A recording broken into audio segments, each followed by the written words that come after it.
The boxing scoring system is so subjective that it's practically broken, and it can lead to very bad decisions. So originally this video was going to be about investigating whether or not judges in boxing are corrupt, but I realized something during my research.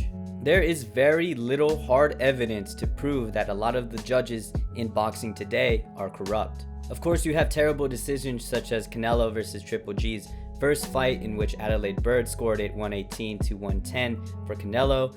More recently, you had the horrible decision in the Josh Taylor versus Jack Catterall fight, where Jack Catterall even knocked down Josh Taylor and basically dominated a majority of the fight. But despite this, Josh Taylor was given the nod by the judges and remained the undisputed champion. And I already made a very in-depth video about it, but Manny Pacquiao versus Jeff Horn remains one of the worst decisions I've ever seen live. But despite all of these terrible decisions and probably clear motives as to why these judges would score the way they scored, I could not find any hard evidence to prove that these decisions were because of fixes. I tried very hard to find hard evidence that a judge took some type of payment from a belt organization or a promoter to sway their decision one way or the other, but I really could not find the evidence, which led me to another possibility that these judges may have simply just got the decision wrong. If you take away motives and you take away corruption, you're left with a very subjective scoring system when it comes to boxing, and the wrong decision can be made even if there is no corruption involved.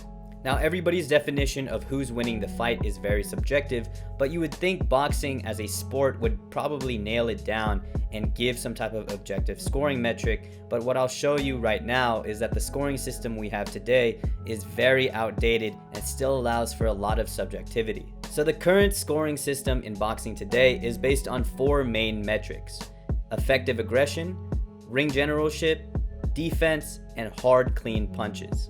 Now first, let's look at effective aggression, and keyword here is effective. So this is not only being the aggressor and moving forward, but it also implies that you are landing punches by being the aggressor.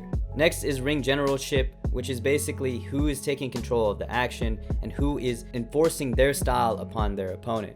Next is defense, a little more straightforward metric, which is basically who's blocking, slipping, getting out of the way of shots, and not getting hit. And finally, we have the most obvious scoring metric, which is pretty self-explanatory. It's who is landing the harder and cleaner punches. So outside of maybe 2 of these scoring metrics, I would say the other 2, effective aggression and especially ring generalship, are extremely subjective scoring metrics. For example, when it comes to effective aggression, what really constitutes effective? Because if it's landing punches, we already have another scoring metric that accounts for that.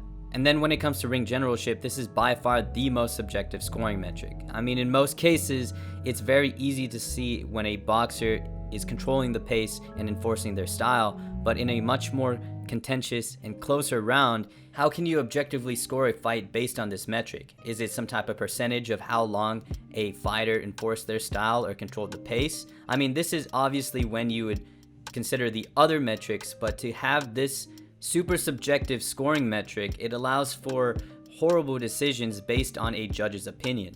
And in reality, it should be based on very objective facts or numbers.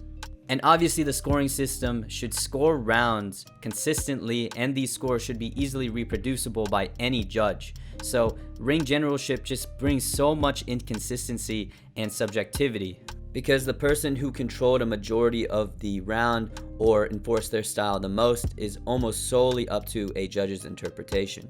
Now I'm about to get into the most contentious part of scoring, which is volume versus damage. Does the fighter who land bigger punches but less often get the round over somebody who landed lighter punches but way more often? I posted this question about scoring criteria in my community poll, and I guess this was by far the most controversial and the most contentious point of scoring.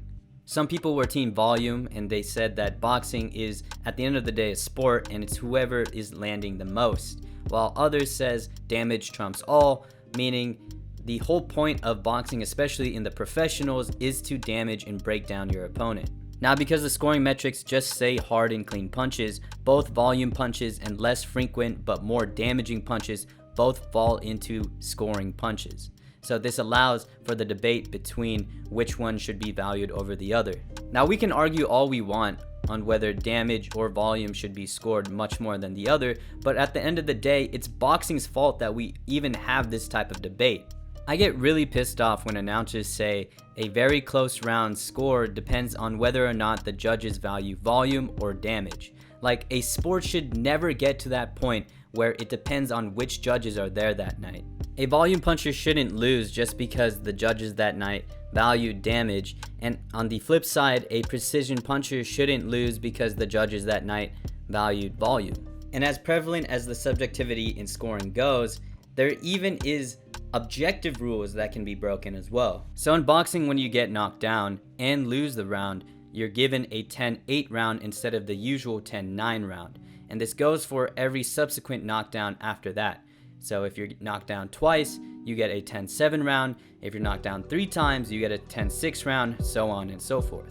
However, this rule was broken in the first Manny Pacquiao versus Juan Manuel Marquez Jr. fight, when Juan Manuel Marquez was knocked down 3 times by Manny Pacquiao in the first round, but one of the judges gave it a 10-7 round instead of a 10-6. Granted, this happens very rarely, but for this to even happen at all just shows how broken the scoring system is. So obviously the solution is to have a very objective scoring system, but what would it be exactly? So the following is my solution and my objective scoring system. I tried to base it again off something that could be consistent and reproducible. This is just my opinion. If you have differing opinions, please put it in the comments below. But I think this would be a very objective scoring system. So this scoring system was based on the idea that boxing is the sport of hitting and not getting hit. So my scoring system was based on this idea and this idea alone. So firstly, I would get rid of the metrics such as ring generalship and effective aggression. Now, this might be very controversial, but I do think these two scoring metrics are just way too subjective. When it comes to effective aggression in particular, I really don't see the point in this metric, because if effective means landing punches, then we already have a metric for that. Why would we score an aggressor landing punches any more different than a counterpuncher who may be moving backwards but still landing punches? Again, if there is an argument for why effective aggression should still be in the scoring criteria, please tell me in the comments below. But for right now, I really don't see a use of this scoring metric, especially if it adds more subjectivity. And the same goes with ring generalship. It just adds so much subjectivity, and I think the opinion of whether or not a fighter was effective in enforcing their style over their opponent is just way too inconsistent. I'll try to wrap this up by saying effective aggression and ring generalship are just secondary to the main part of the game, which is hitting and not getting hit. The way you do that, whether it is being very effective when aggressive or controlling the pace and being a ring general, that's all secondary. The goal is to hit and not get hit, and how you do so doesn't really matter and shouldn't affect scoring. But that's just my personal opinion. You can have a differing opinion. Please put it in the comments below, and I'll try to see the other side. So that just leaves hard, clean punches and defense. Defense is pretty self-explanatory and less controversial, which leads to the hard and clean punches and obviously the damage versus volume debate. In my opinion, I think damage is worth more than volume. Now, before Team Volume storms the comments, please hear me out. This doesn't mean I would give the round to a fighter that landed one good punch when the other fighter landed much more than he did and controlled a majority of the round. I'm not saying that, but I do believe not all punches are created equal. There are certain punches that I do think should be worth more than other punches. Now, obviously the actual ratio is a little more subjective, but I would say a hard, clean punch is probably worth 5 lighter punches. Whatever the ratio may be, I do believe that harder punches should be worth more, and that one of the key factors in scoring should be damage. Now, as objective as I wanted to make this scoring criteria, there is still room for subjectivity, because how can you judge whether or not a certain punch is worth more than another punch? This is where I want to introduce the future. Now, I was scrolling on r/boxing and I found this really cool post about an AI model that tracks punch stats. It basically uses computer vision, which is the ability for a computer to recognize things in images or videos in this case, and deep learning, which is a type of learning model that is similar to machine learning, where a computer uses a bunch of data to learn and predict certain things.